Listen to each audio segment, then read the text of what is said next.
गच्छामः। इदानीं एतस्मिन् प्रकरणे वयं पूर्वमेव उक्तवान् 44 कारिकातः आरभ्य 50तमकारिकापर्यन्तं शब्दस्य भेदद्वयम् इति विषयम् अधिकृत्य चर्चा चलति।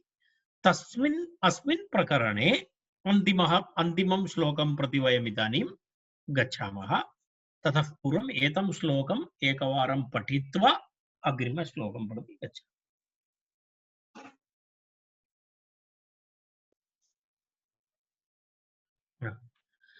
प्रतिबिम्बं यथान्यत्र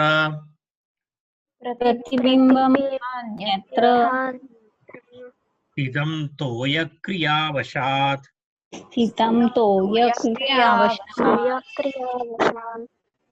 तत्प्रवृत्तिमिवान्वेति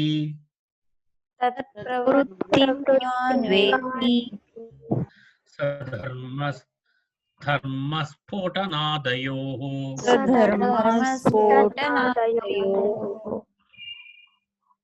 तर्हि अग्रिमः श्लोकः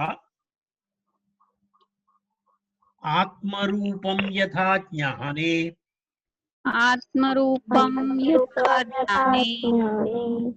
ज्ञेयरूपं च दृश्यते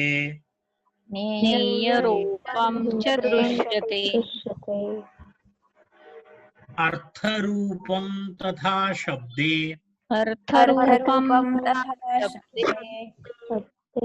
स्वरूपं च प्रकाशते।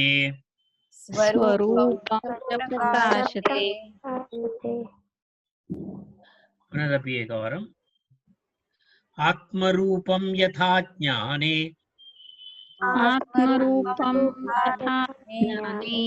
ज्ञेयरूपं च दृश्यते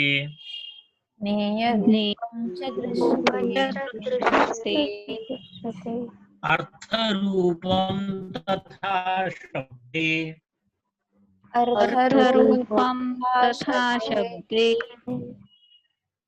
स्वरूपं च प्रकाशते।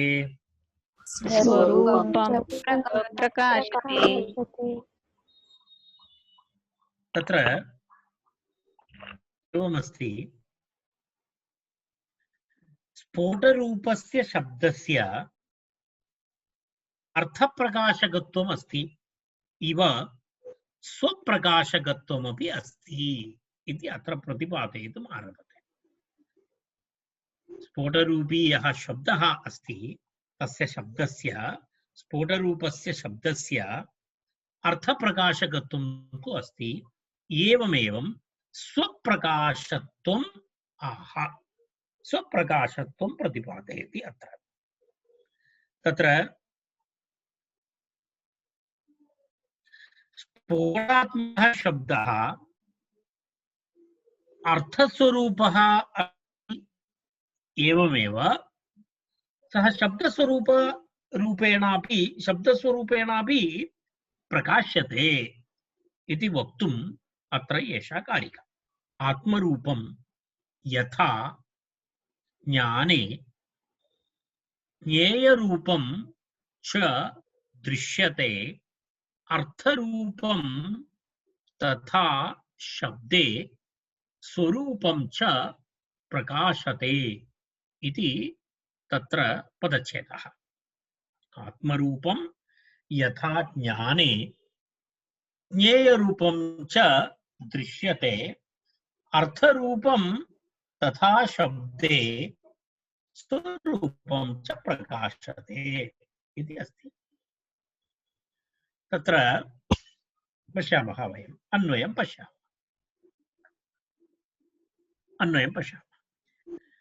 यथा ज्ञाने जाते इति तत्र अध्याहर्तव्यम्। यथा ज्ञाने जाते यदा घट इत्युच्चार्यते तर्हि घटज्ञानं भवति।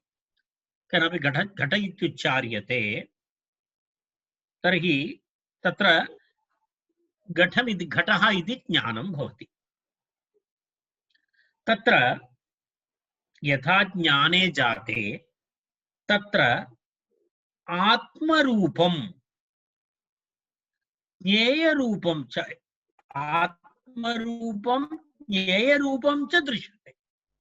अर्थात् द्वयं तत्र भवति। किं किं भवति? घटः कः इति अहं जानामि, तत् एकः विषयः। घटं जानामि इति एकः विषयः। तत् ज्ञानस्वरूपम् अस्ति। कारण तत् ज्ञानम् अस्ति। अहं जानामि, घटं जानामि। यदि घटमहं न जानामि कार्यम् अग्रे न गच्छति। घटज्ञानम् अस्ति, घटमहं कारण तदा किमस्ति, घटज्ञाने जाते किं स्वरूपं प्राप्नोति तत्र? अर्थात् अहं घटं जानामि इति ज्ञानस्वरूपं, तस्यैव अर्थविद्धि तत् ज्ञानस्य विषयः भवति। सः अर्थः ज्ञानस्य विषयः भवति। तस्य एकः शब्दः अपि विषयः भवति। अर्थात् घटज्ञानमपि भवति, पुनः तेन सह किं भवति? आत्मरूपं भवति। आत्मरूपं नाम अहं घटं जानामि। द्वितीयं तु किं भवति? ज्ञेयरूपं च दृश्यते। ज्ञेयरूपं च इत्युक्ते ज्ञानेन किं भवति? ज्ञानेन ज्ञेयं भवति खलु। यदा ज्ञानं भवति चेत् ज्ञेयमपि भवति। ज्ञानेन यत्किमपि ज्ञातव्यं भवति खलु, तत् ज्ञेयं भवति। तर्हि यस्य ज्ञानं भवति एकं, तर्हि तस्य एक ज्ञेयमपि भवति। अर्थात् घटं जानामि इति ज्ञानेन भवन्तः किम् अवगच्छन्ति? घटमेव अवगच्छन्ति, परन्तु तस्य शब्द टेक्निकली शब्दद्वयं भवति तत्र। घटः इति ज्ञानं, घटः इति ज्ञेयं। घटः इति ज्ञेयम्। अर्थात् घट इति घट इति शब्दस्य उच्चारणेन घट इति पदार्थस्य अवगमनं। तत्र भागद्वयमस्ति। एकं तु घटज्ञानम्, अपरं तु ज्ञेयरूपम् अर्थः घटः, तस्य ज्ञानं। तर्हि तस्य स्वरूपम् इति अत्र स्वरूपद्वयं भवति। वस्तुतः साङ्केतिकं, तत् साङ्केतिकमस्ति, टेक्निकल् अस्ति। पश्यतु, वयं वदामः एतत् सर्वं चलत्येव, वयं तावत् सूक्ष्मरूपेण वयं न चिन्तयामः। वस्तुतः यत् ज्ञानमस्ति तदा तेन सह एक ज्ञेयं तु भवत्येव। ज्ञेयेन विना ज्ञानं तु न भवति, तत्र ज्ञेयं तु निश्चयेन भवति। तर्हि तत्र यथा ज्ञाने जाते तत्र आत्मरूपम् इत्युक्ते घटं जानामि इति ज्ञानस्वरूपम्, अर्थज्ञानस्वरूपम्, अर्थबोधः जातः। अर्थात् एक पदार्थविशिष्टस्य, यदा वयं महाभाष्ये वयं वदामः गौ इत्यत्र कः शब्दः इति उत्तरं, येन उच्चारितेन सास्नालाङ्गूल ककुत गुर विषाणिनां सम्प्रत्ययो जायते सः शब्दः इति। तत्र सः शब्दः भवति खलु। अर्थात् तत्र घटः इत्युक्ते अस्माकं मनसि एकं किं वदामः, एकं ज्ञानं भवति। तद् एकं ज्ञानस्वरूपः तत्पदार्थः। पुनः तस्य ज्ञेयरूपं च दृश्यते। तर्हि तस्य किं भवति? एकः शब्दः अपि तत्र गृह्यते। तस्य एक स्वरूपमपि, कश्चन शब्दः स्वरूपमपि गृह्यते। अर्थात् पदार्थः अपि ज्ञायते, तस्य शब्दः अपि तत्र ज्ञायते। एतद्द्वयमपि तत्र भवति इत्यर्थः। तस्य ज्ञानरूपम् इति, अनन्तरं ज्ञेयरूपम् इति द्विधा भवति। ज्ञेयरूपं च दृश्यते। यथा शब्दे स्वरूपम् अर्थरूपं च प्रकाशते तथा। अर्थात् यथा ज्ञाने जाते तत्र आत्मरूपं ज्ञेयरूपं च दृश्यते, तथा शब्दे स्वरूपम् अर्थरूपं च प्रकाशते इति। एवं उच्चारिते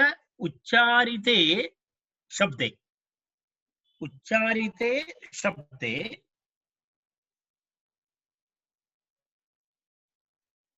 किं भवति?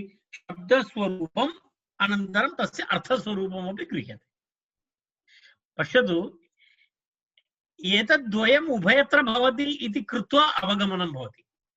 अर्थात् अहं घटमिति जानामि, शब्दं जानामि, तस्य ज्ञेयरूपं पदार्थं तदपि जानामि घटः। यः श्रोता भवति तस्यापि एवमेवं भवति।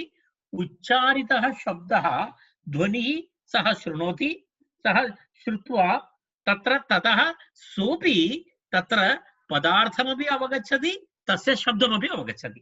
तथा अवगमन प्रक्रिया भवति। अन्यथा अवगमन प्रक्रिया न भवति। एतस्मिन् क्रमे कुत्रचित् बाधा भवति तर्हि अवगमनं न भवति। तदा वयं पृच्छामः, हे भवता किम् उच्चारितं, भवता किम् उक्तम् इति वयं प्रश्नान् पृच्छामः। तर्हि ज्ञानभागः ज्ञानं ज्ञेयः, एतद् उभयत्रापि भवति। कथं? प्रथमं ज्ञानं भवति, तर्हि ज्ञाने जाते आत्मरूपम् अनन्तरं ज्ञेयरूपं च दृश्यते। तथा उच्चारिते शब्दे अपि शब्दस्वरूपमपि भवति, अर्थस्वरूपमपि भवति।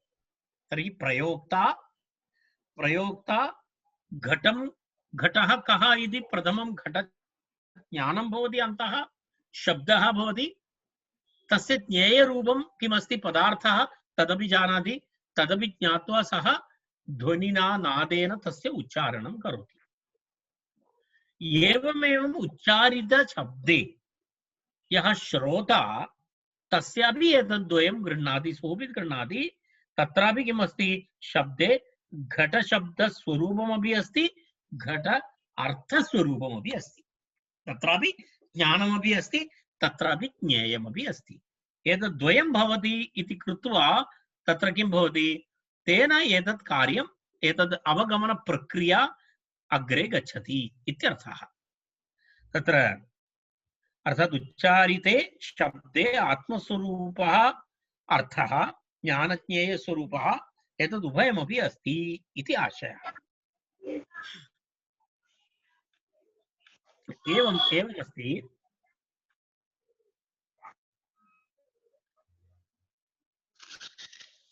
व्यवहारे तु इदानीम् एवं वदामः, व्यवहारे तु एवमस्ति,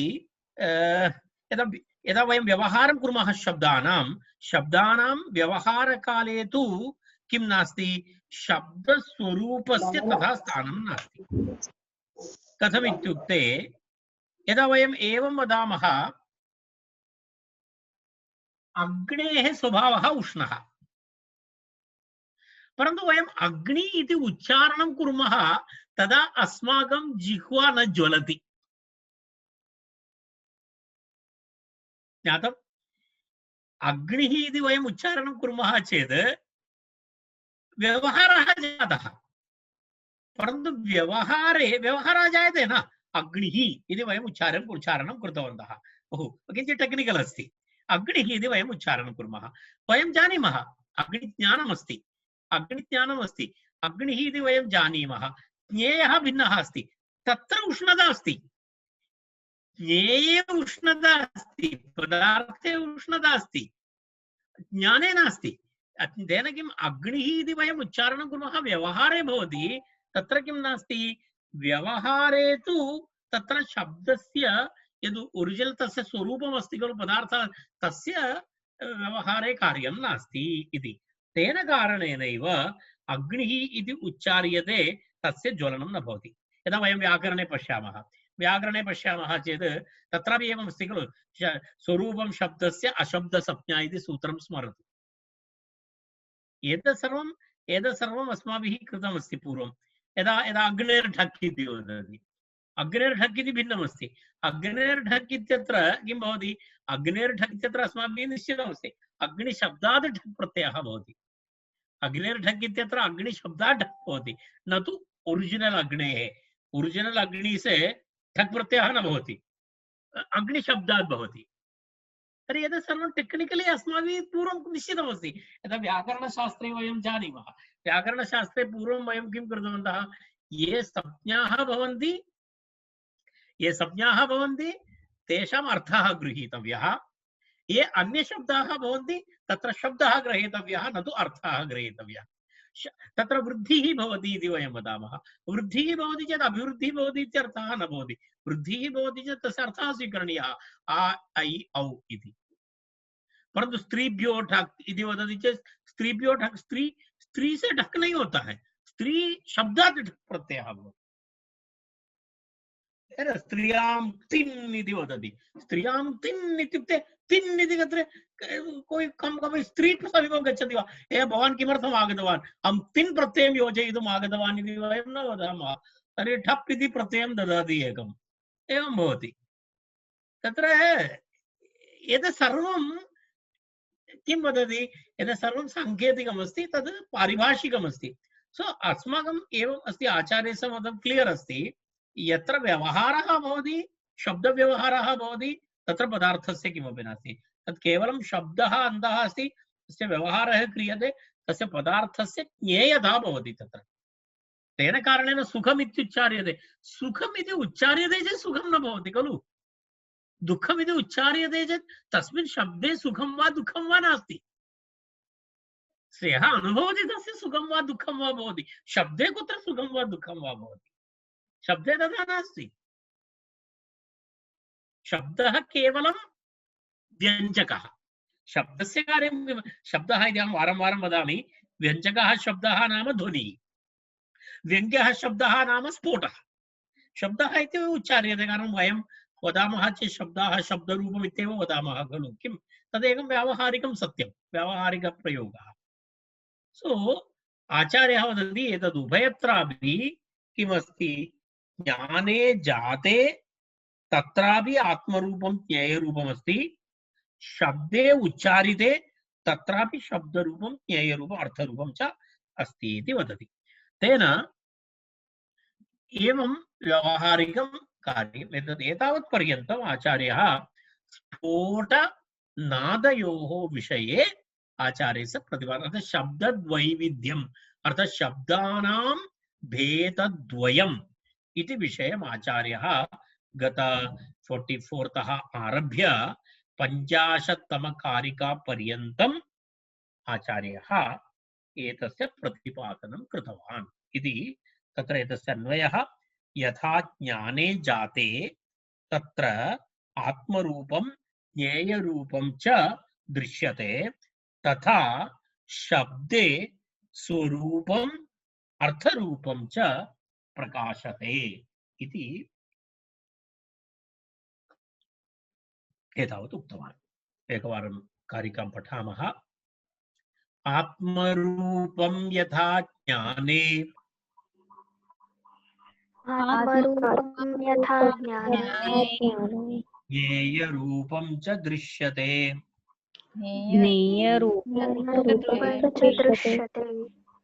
अर्थरूपं तथा शब्दे,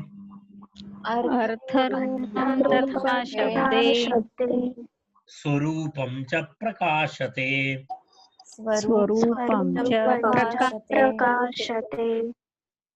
इति एतावत्पर्यन्तम् इदानीं सः विषयः समाप्तः। 51तः आरभ्य 55तमकारिकापर्यन्तं शब्दे अनेकधर्माणां समावेशः इति विषयः। तत्र किमस्ति, शब्दे अनेकधर्माणां समावेशः।